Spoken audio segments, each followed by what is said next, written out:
Hey family, thank you for hopping on today. Listen, we're getting into some things because it's the holiday time and we're going around family, hopefully. Some are, some aren't, but listen, we're getting into some of this family, these hard conversations that need to be had with our family and the relationships and how they feel, right, during this particular time of the year. And in general, it doesn't just have to be during holiday time. So listen, this might not have anything to do with you. I say this all the time, but it could be a family, friend, coworker, or anyone. So make sure you stay to the end and make sure you share this with them because we want them to be a part of our family as well. But listen, we need to get into this conversation. So I'll see you guys over there. We're focusing on our wealth mindset. Of course, we're focusing, resetting, and aligning, right? We're going into another work week. And we're going to talk about today what we feel like we can handle versus what we know God can handle. Life might seem like a lot of ups and downs, a lot of woes of life. But listen, you're not in this alone. You got God and He got us. All right, we're going to get into it. Listen, y'all, one thing I know is my people. We're family here, right? And I know that things are a little tight right now because it's the holiday season. Let's be clear. I try to be a little festive. I don't know if you could tell that my shirt has a little shimmer to it. It's a dress, actually. Anyway, but listen, it's the holiday season, and I know that things are a little difficult because we're getting ready to be around family so much.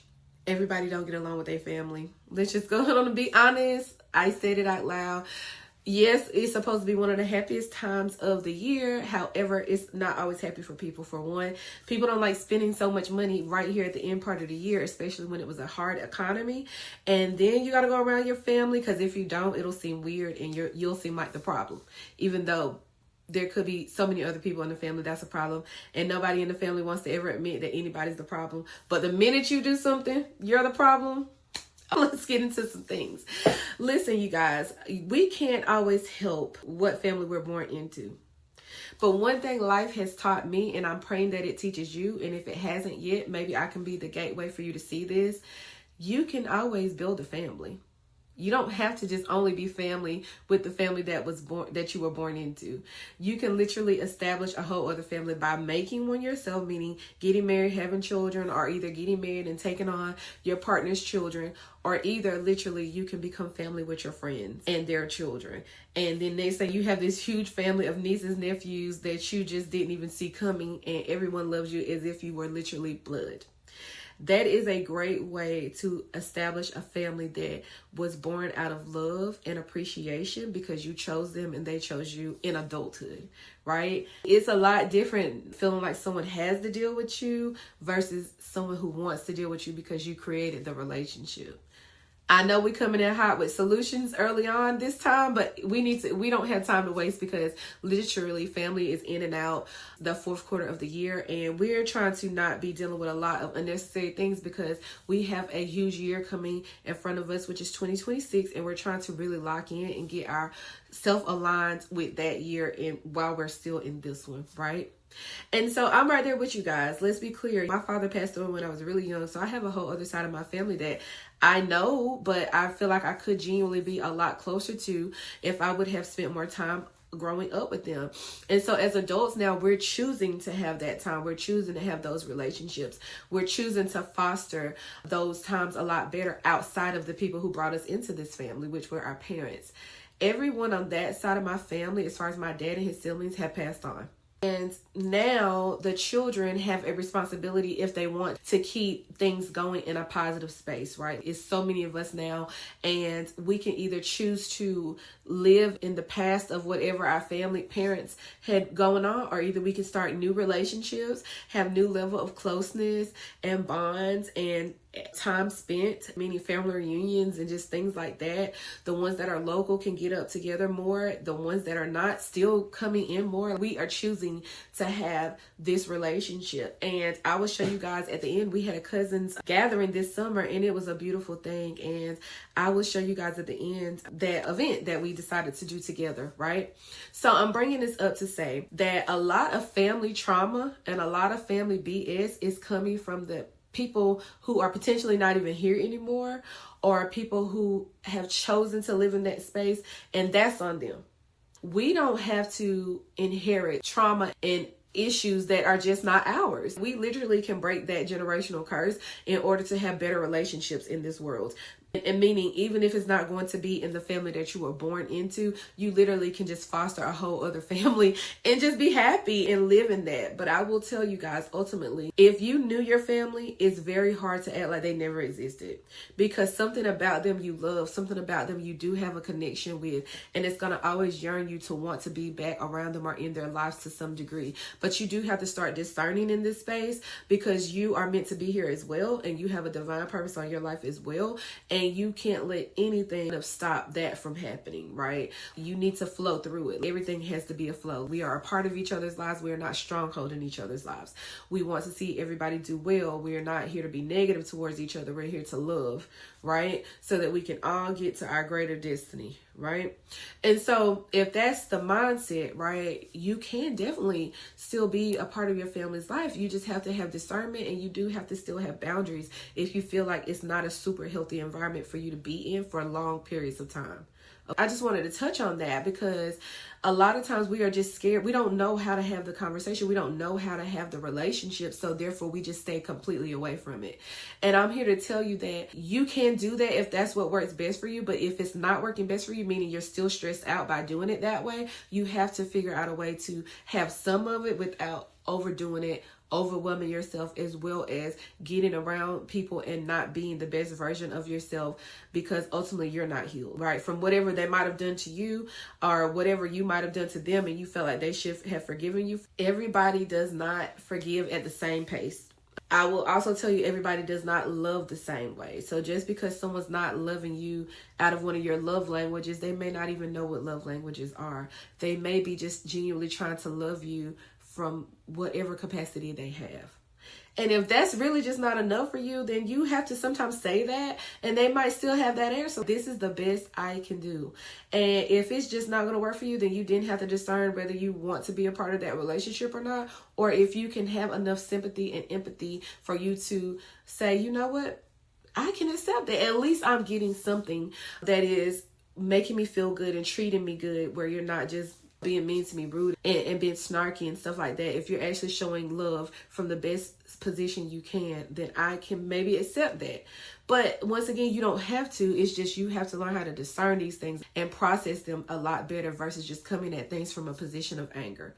And so listen, the world is not against you. It's just that sometimes we genuinely have to figure out how to break some of the generational bonds and curses that just weren't ours within our family and within our environment. And so right now it can get a little stressful, a little tense for everybody with finances, with people probably needing money from you, or people expecting gifts from you. You don't have that money and everything like that. So you're just choosing to stay away from your family and friends.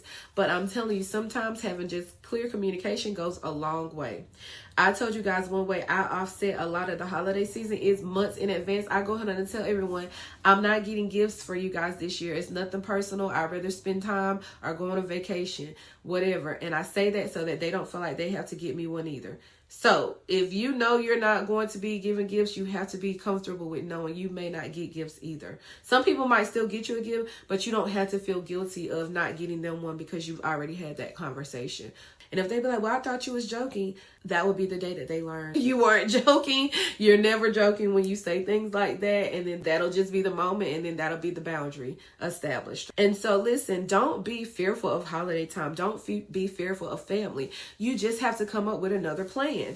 Me and one of my really good friends were talking about how she has this long-standing family gathering over years and years and years. This has been happening. And so she was like, well, what happens when the elders pass on? How do we keep this going? If it's important to you, you may have to be the person to keep this going. Don't take it as a burden. Don't take it as everybody else could do it too. If it's not equally as important to everybody else, they're not going to think to take that on. But if you trigger it and you bring it up that, hey, let's get this going, come up with a plan as to how everyone can host it. It doesn't have to just be on one person, but it will be on one person if the conversation's never had, right? And so I want you guys to not run from these things. I want us to start processing and discerning through those things, because all of this comes around to your wealth mindset. If we want to have a wealth mindset, meaning be wealthy in thought, wealthy in prayer, wealthy in our mental health, our physical health, and finances, all of these things go together, and communication is going to be a great way to get a lot of these things on track for you to live the life that you really want to live. I promise you, so many relationships could have been saved if people just knew how to properly communicate. But yelling and anger, slamming doors, walking out, not giving people the space to properly express themselves, it just doesn't, over time, nothing ever gets handled. And then it gets exhausting and people just get tired of even trying. And then that's how families stop getting together on holidays, or that's when you start seeing family do their own little individual things on holidays. And I will tell you, just because you're the one starting the conversation doesn't mean that no one has anything to say to you.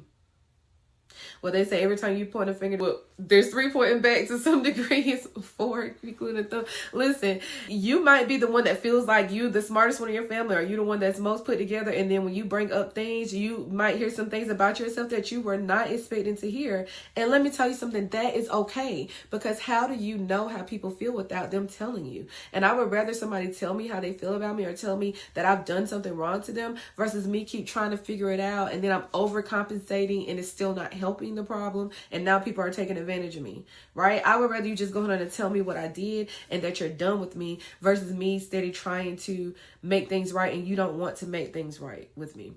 And I live by this rule of thumb. If people are still alive on this earth, I'm going to try. I'm going to do the best I can by you while you're here with trying to have that conversation, trying to have that relationship. If you decide that you are done with me and you don't want to have that relationship, I had to accept that. Because at the end of the day, because I want something doesn't mean that you want it as well. But if you're going to wait until someone passes away and now you're at the funeral going crazy, trying to jump in the ground with them, and you know you could have done better while the person was alive by at least trying to have a conversation, take the high road while they're here and then accept whatever comes with that when they're not. Meaning, if they passed on and you guys weren't talking and you tried, there was literally nothing you can do, and it will definitely help your grieving and your mourning. But if someone passes away and you knew you could have and you didn't, that is very hurtful. And I have seen that happen before in life. And it took one person, it took years and years and years for them to make peace with that's the way that relationship ended. And when I say years, over 5. For over 5 years, they were bitter and just not their regular self in this world for that amount of time. And it's a long time to be in a space when you could have just had the conversation. You could have calmed yourself down a bit and came back and have the conversation. Because one thing about this life, you never know what day, time, or hour is yours. And when it comes, it can't be switched back around, right? And all we can do is try to have things in order on the way out, right? And so I'm just telling you guys, look, I get it. Tensions are high, money is a thing, holidays are happening, and we want to make the best out of that time. And we're family here, so make sure you guys subscribe. Make sure you share this message with somebody. It might not be for you. It could be for a family member or a friend that needs to hear this, and we want them to be a part of our family. And so if you would share this with them, that would allow them to come back and hear some other videos as well. And listen, you guys know I do life insurance and retirement. This is a conversation that you guys also need to be having when you guys are having these get-togethers with your family, because it's just not one of those things you want to discover someone doesn't have after they're already gone. And then people are asking you to help pay a $10,000 funeral bill, when I would rather pay their life insurance monthly versus help them pay $10,000 at one time, if that makes sense. And if you guys need some help with that, there'll be a scanner bar here that you guys can scan, and we can hop on a group Zoom and we can just have a general conversation about life insurance. And anyone that is looking for any life insurance, we can then have individual calls. And guess what? It's all free. I'm giving you guys a free quotes and a free family Zoom call so we can get on track for everyone's wealth mindset, right? And so if you guys want to know a little bit more about how to have hard conversations with your family, please check the links, because there is a book called Crucial Conversations that I think will really help you guys as well. It's in my Amazon store. So make sure you guys check out down in the description. You'll see that link. And I think that would really help you guys along the way of having hard conversations, not just with family, with people at work. It helps. But let me tell you guys something.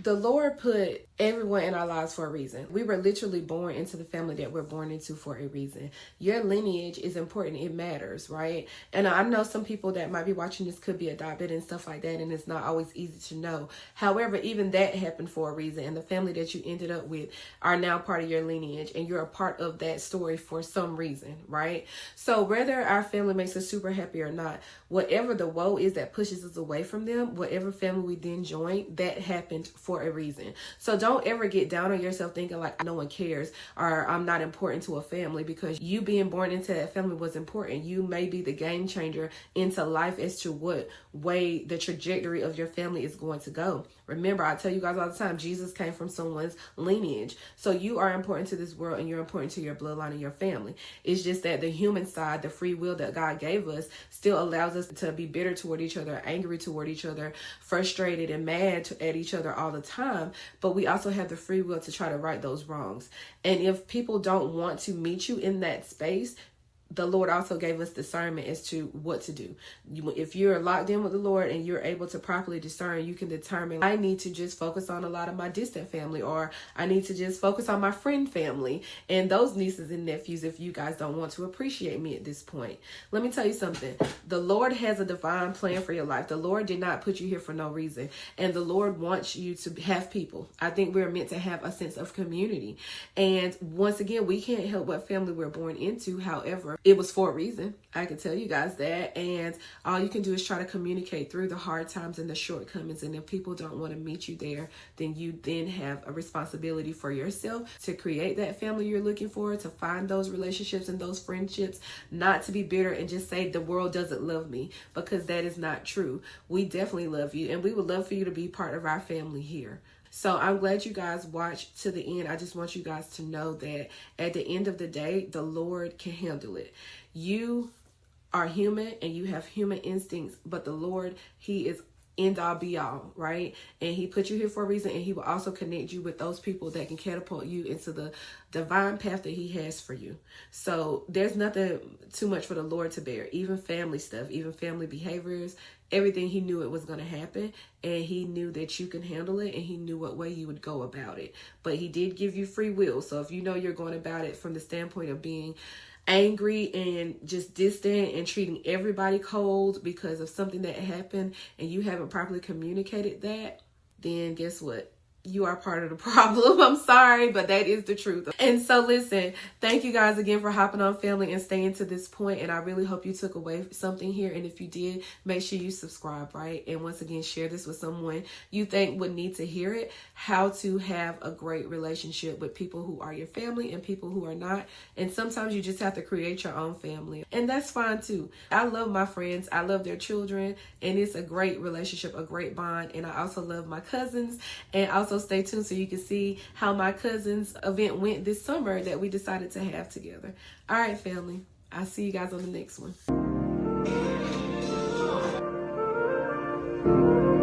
1, 2, 3.